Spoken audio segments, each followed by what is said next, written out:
अगले क्षण का लेखा जोखा इस क्षण से ही तय होता है। इस क्षण तुम ना जाग सके तो सारा जीवन व्यय होता है। भूत भविष्य समय की घटना, वर्तमान असमय होता है। जी हाँ, वर्तमान हमेशा से मनुष्य की पकड़ से बाहर है। हमको कहने में आसान लगता है कि वर्तमान ही सब कुछ है, वर्तमान अभी में रहो, लेकिन क्या आपने अभी पर ध्यान किया है?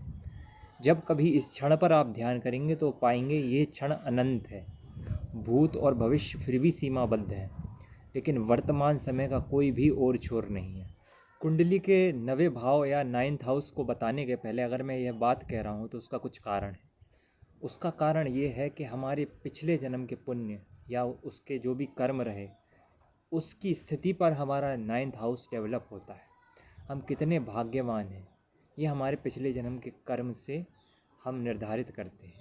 और अगर कुछ लोगों को शंका है पिछले जन्म पर, तो वे पास्ट लाइफ रिग्रेशन करें कभी, क्योंकि पास्ट लाइफ रिग्रेशन अगर ठीक ढंग से किया जाए, जिसकी विधियां बताई गई हैं, भगवान गौतम बुद्ध या महावीर स्वामी ने भी पिछले जन्म के स्मरण की विधियों का प्रयोग किया है, जिसे बुद्ध के जीवन में जातक कथाएं कहा गया। बुद्ध ने स्वयं अपने कई पिछले जन्मों के बारे में जानकारी दी है, जिसे वे जाति स्मरण कहते थे।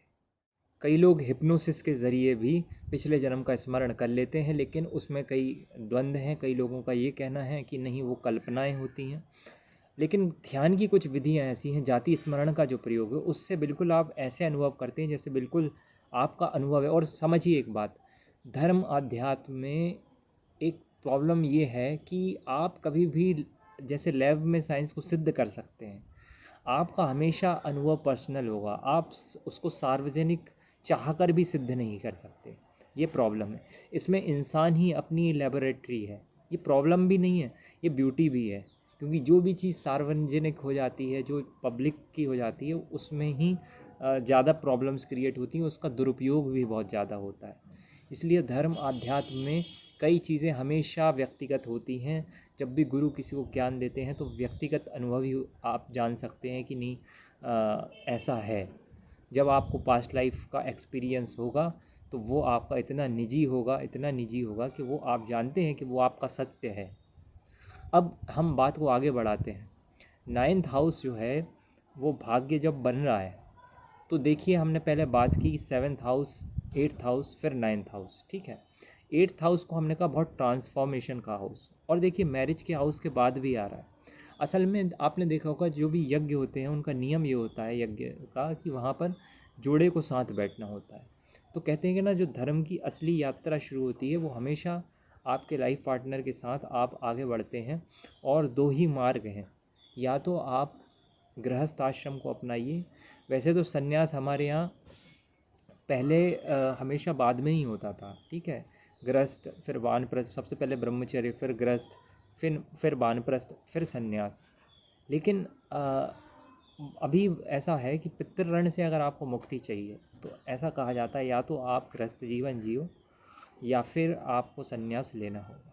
अगर हम देखें तो 8th हाउस ट्रांसफॉर्मेशन का है।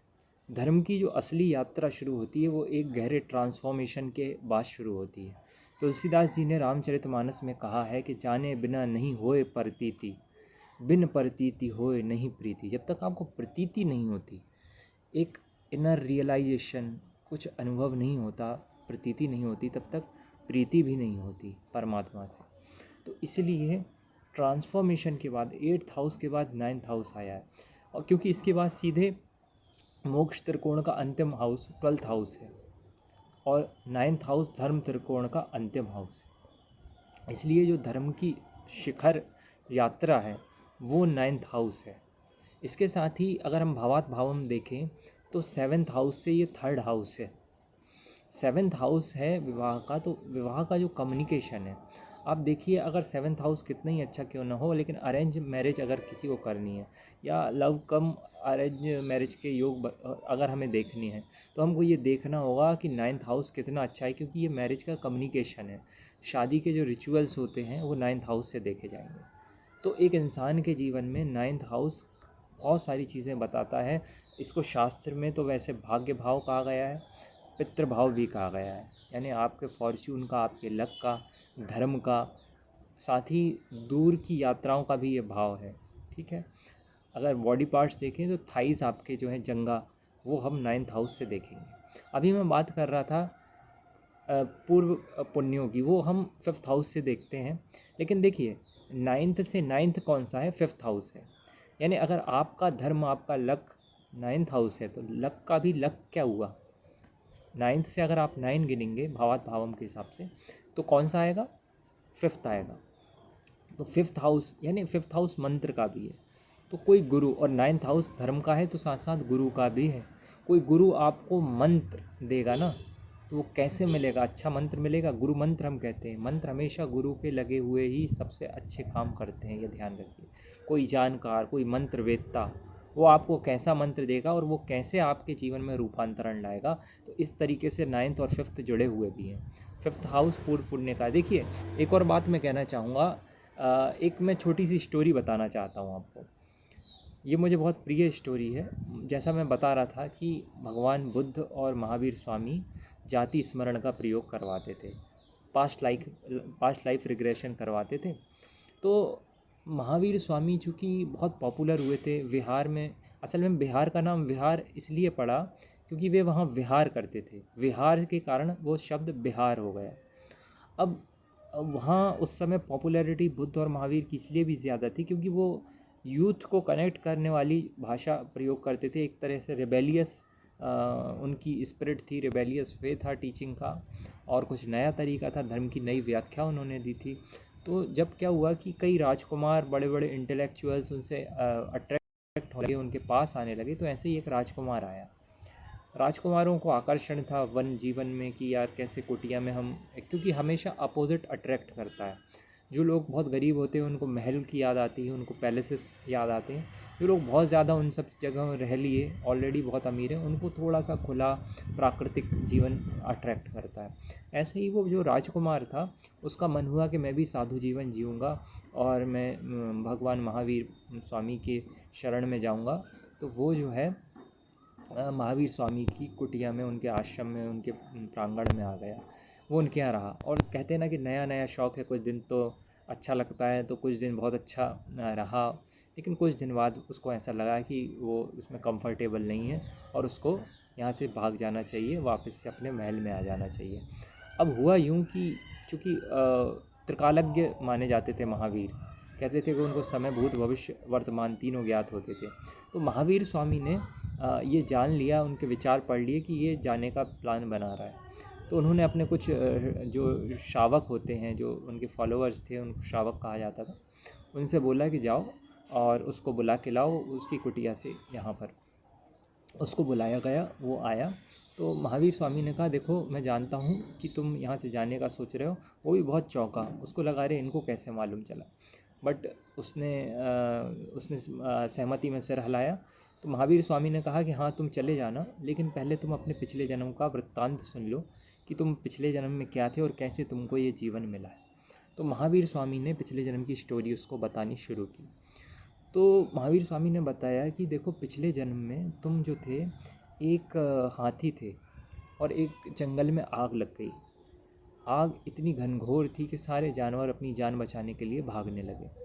जब सारे जानवर भाग रहे थे तो तुम भी भाग रहे थे, और तभी एक छोटा खरगोश भी अपने प्राण बचाने के लिए भाग रहा था।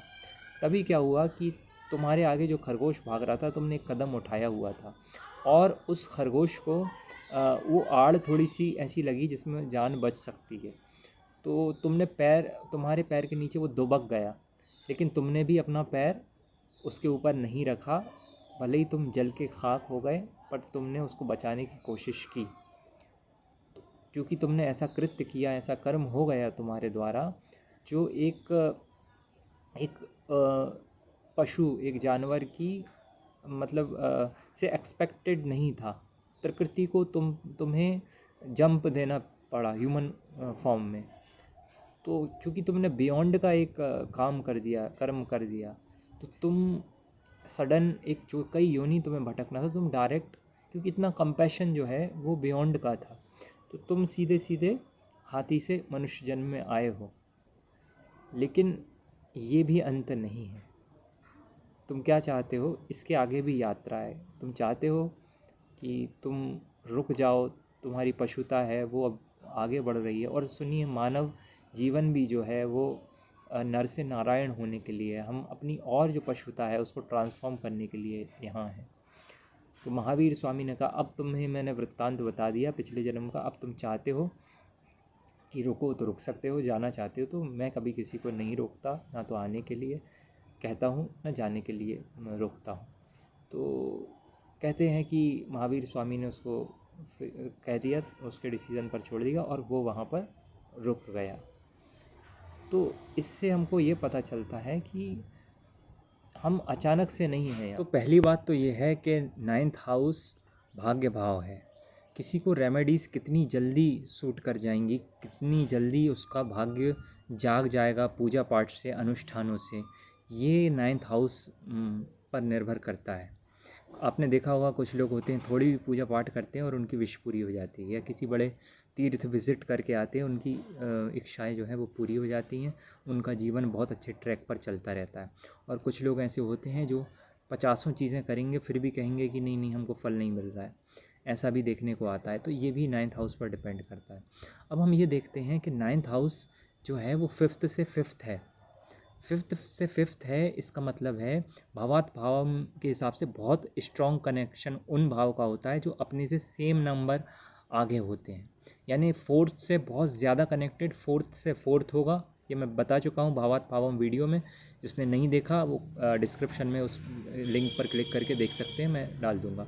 4th से 4th, 3rd से 3rd, 8th से 8th। तो जो चीज़ 8th बताएगा वो 8th से 8th भी बहुत स्ट्रांगली बताएगा, प्राइमरी 8th रहेगा। वैसे ही 5th से ये हाउस 5th है और ये 9th है अगर लग्न से, तो 9th से 9th फिर 5th है। तो 5th और 9th में बहुत स्ट्रॉन्ग कनेक्शन है।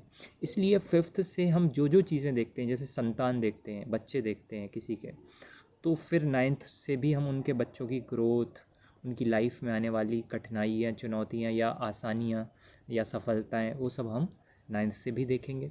साथ ही अगर 5th हाउस आपकी कॉलेज एजुकेशन है तो हायर स्टडीज़ जो है, PhD हो गए, राइट, रिसर्च हो गए, वो 9th से भी हम देखें। वैसे रिसर्च का भाव 8th हाउस है, लेकिन हायर स्टडीज़ को हम 9th हाउस से देखेंगे। लॉन्ग ट्रैवल का भी है, फॉरेन से भी संबंधित है। देखिए विदेश तो 12th हाउस है, लेकिन विदेश का कर्म यानी 12th से अगर आप देखें तो 10th ये है।